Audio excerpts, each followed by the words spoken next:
Hey, what's going on, everybody? Welcome back to the channel. Appreciate you rocking with me. Back again with a little bit of a combo video. We're going to do a beer tasting, and we're going to do a pack ripping from that box of random bullshit that Immortal Arcade sent us.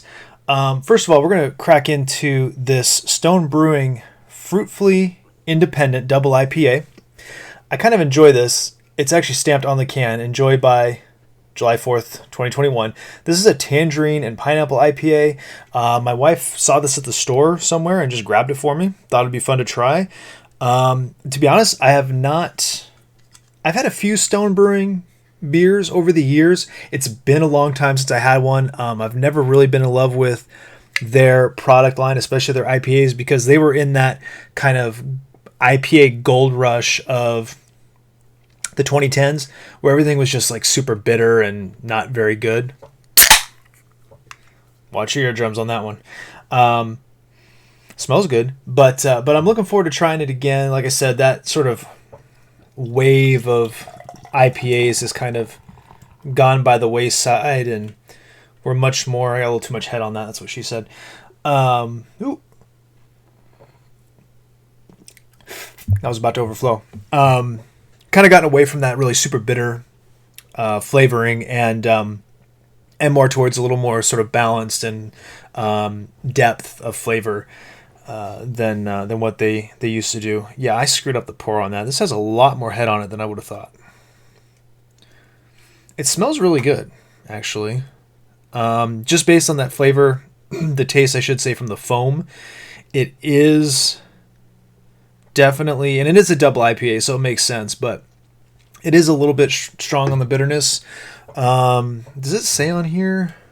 It's also, I think this is a 9% too, right? Yeah, it's a 9%, so it's a pretty strong beer. It does not say on the can anything about like IBUs or anything like that, so I don't know. And I'm not going to look it up, but tangerine and pineapple double IPA. Take a little sip here.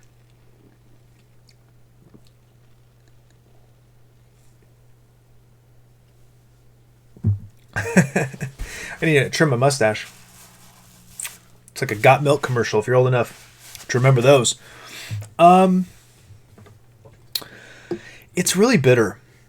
And the fruit notes are not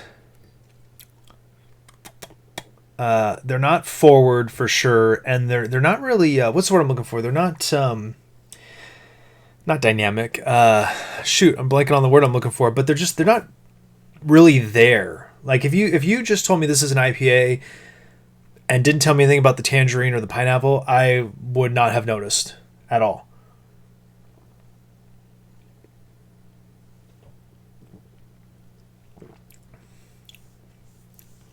Maybe a little bit of the pineapple, like if you really hold it in your mouth. But yeah, I would have liked a little more dynamic, forward fruit flavor, like a juice flavor, to really offset the bitterness of the IPA. But it's not bad. It's not bad. Stone Brewing. What did I say this was? Fruitfully Independent Double IPA. Let's move over here to the close cam. Let me move the mic just a little bit. We're going to open up these Americana cards. I don't know. I've got 5 or 6 packs here, I guess. 5 packs. 12 historic trading cards from Starline. I don't know what to expect from these whatsoever. These are from 1992. Starline novelties. Are there any like hits? No, but you can mail away for a collector's album. That was apparently a big thing in the 90s. It was to mail away for your collector's album. Let's see. Americana logo and 15 9-card collecting sheets for only $20. That seems like a lot. Like in 2021, if you told me it was $20 for a bullshit album and what does it say, 15? Yeah, 15 pocket sleeves, I would not be interested. So in 1992, with minimum wage sitting at like $5.50 probably, and as a kid, I mean, how much was your allowance at that point? Like couple of bucks a week, maybe. Oof, I don't know about that one. I feel like that they should have done it like like Dum Dum things, man. You just send in a bunch of wrappers and like $4 shipping and handling, but whatever. Especially for something like this, do they really think there was that much demand for these? That the market for these was going to be that big? I don't think so. All right, let's crack into it here. I can't get into this package. All right. Oh my gosh. Okay, I already love these. Right out of the gate, we have I hope that it's doing it justice, but a grainy ass picture of Henry Kissinger. Like, we need to start with no George Washington. They go right for the jugular. Henry Kissinger. There's a trivia quiz. What is the capital of New York? Answer found on card 182. The answer for the question on card 182 is Aaron Burr. So it's going to be, who killed Alexander Hamilton. Capital of New York is Albany, by the way. So I'm trying to read this around the camera here. Let's see. So yeah, it's just got like National Security Advisor for Nixon, colossal douchebag, basically ruined Southeast Asia. It doesn't say that on there. All right. These cards are thin too. These are nothing. Nothing at all. All right. Discovering America. Okay. I think this is supposed to be Christopher Columbus, so we can already tell these are not accurate. Let's see. Let me bring this up here so I can read it. Yep. August 3rd, 1492, Christopher Columbus set sail with 3 ships, blah, blah, blah. On October 12th, he reached the New World. The island he landed on was named San Salvador. It was not until 1948 that Columbus actually discovered the North American mainland. Amerigo Vespucci, an Italian explorer, claimed he discovered the mainland in 1497. And that is how America got its name. Yeah. Okay. A lot of colonialism going on. We got Audie Murphy, who is, an actor, I guess? Soldier. No, he was a soldier. Okay. What's he famous for? Credited with 150 German casualties in Sicily. Oh, yeah, he became a movie star. That's what I thought. I'm like, wasn't he an actor? Okay. All right. Babe Ruth, sure. Stormin Norman Schwarzkopf. Very fitting for 1992. This isn't recording at all. I didn't hit record. Oh, no, I didn't hit record. Okay. All right, so I'm going to fly through these really quick so you guys can see them here. Audie Murphy. I can't believe I forgot to hit record. Stormin Norman Schwarzkopf. Babe Ruth. Discovering America. Henry Kissinger. Now you're up to date. Paul Revere. Sure, why not? The Capitol. Why not? Antonin Scalia. God, that guy will never die. Ugh. The American flag. I'd be pissed if I got that card. Thomas Edison, sure, why not? Jefferson Davis, sure. And then, this one's just backwards. I was like, is this a special one? But no, it's just upside down. Eisenhower. I like Ike.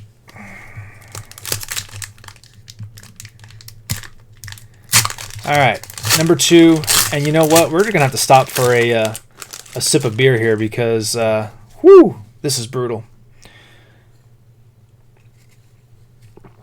It'll be a bonus if we're drunk by the end of this. Let's see. Mark Clark, what are you famous for?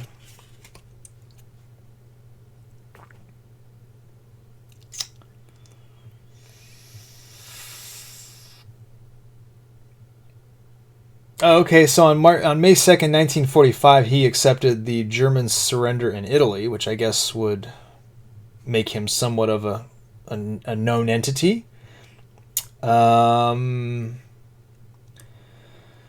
He was president of the Citadel, which is a South Carolina military academy. I feel like these guys aren't really famous enough, George Mason, William Brennan. I don't know who this is. He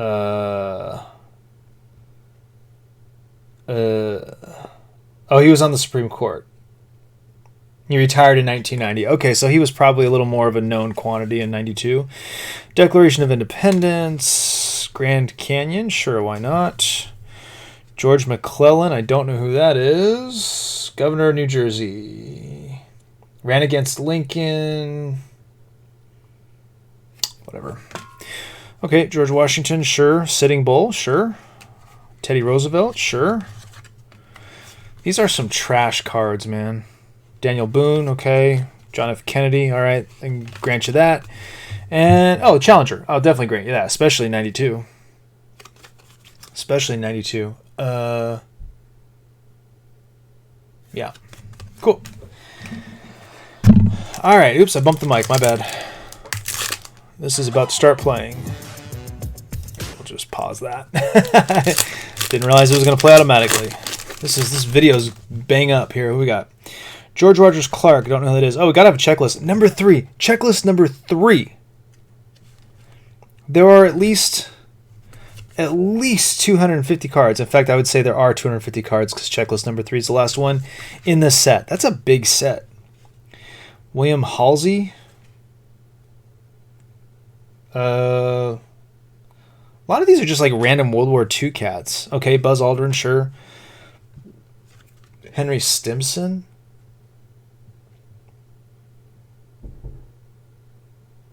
Okay, John Pershing. Yeah, it's like a bunch of World War I, World War II, like randos. Steve Austin. He's literally less famous than Stone Cold. Frontiersman and Colonizer. All right, William McKinley, sure. Frederick Douglass, definitely. What we got here? George Patton, sure. Sam Houston, yeah, sure, I guess. And William Rehnquist, okay. Grant you those.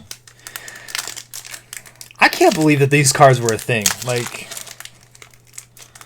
I don't remember ever seeing them, and this would have been right. I would have been the perfect age for these kinds of things. Maybe they got overshadowed by the Desert Storm cards. I don't know, but Henry Arnold.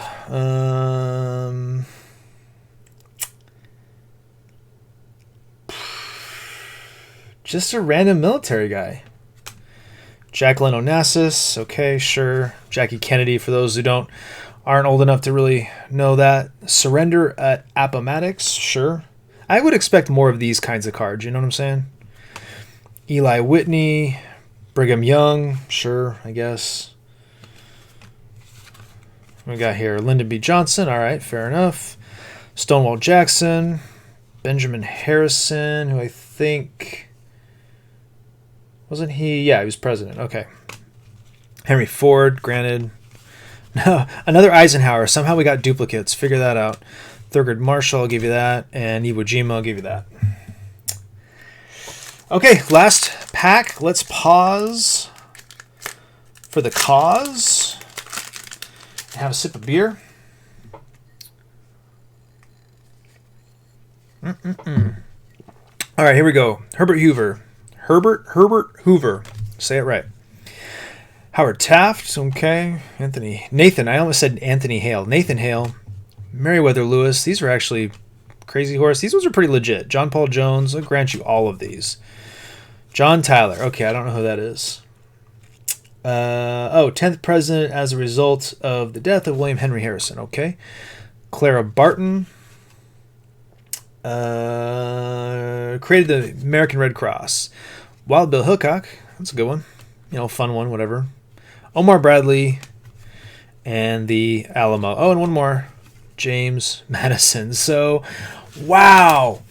These cards are, what's the word I'm looking for? Bullshit. Like, I don't even know what to make of these, honestly. They're let's go back to the main camera. They are dumb. Wow. They're definitely like colonialized. It's definitely like,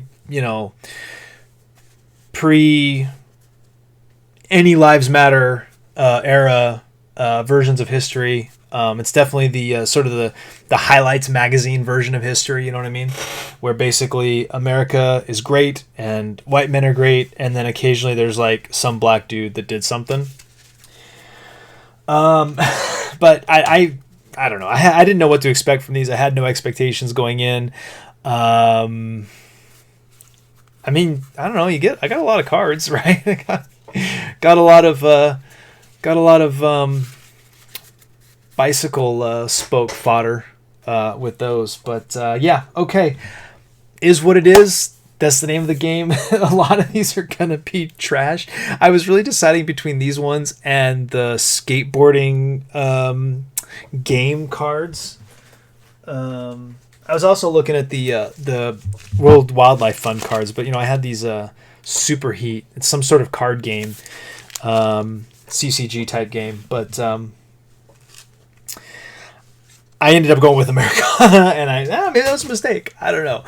Final thoughts on the beer. I would not buy it. It's not for me. It's not my kind of beer. I don't hate it. Excuse me. Jeez. If I ordered this in a bar, I don't know that I'd finish it, to be honest. Like, if I was just sitting at the bar drinking, back in the day when you could still go to a bar, I guess you can go again. But I had a bar that had a $3 special, and basically whatever keg was getting down to the end would go up on the special for $3. And I would just kind of always order whatever the special was, and because if I didn't like it, like whatever, I'm out $3, no big deal. And I would just dump it and get something different. This would be a $3 special for me, and I would not finish it at all. I'm going to be sitting here for a minute doing some other stuff, so I'll probably finish it just by virtue of habit of just drinking it as I go, but it's not for me. It's not bad. It's just not good. It's not my gig. So appreciate you guys. Like, subscribe, share, bell icon, comment down below. Let me know if you've had this beer, what you thought of it. If you're an IPA fan, I'm really not, but I try to keep an open mind. Let me know what you think of it. Let me know what you thought of the Americana historic trading cards. Woo boy.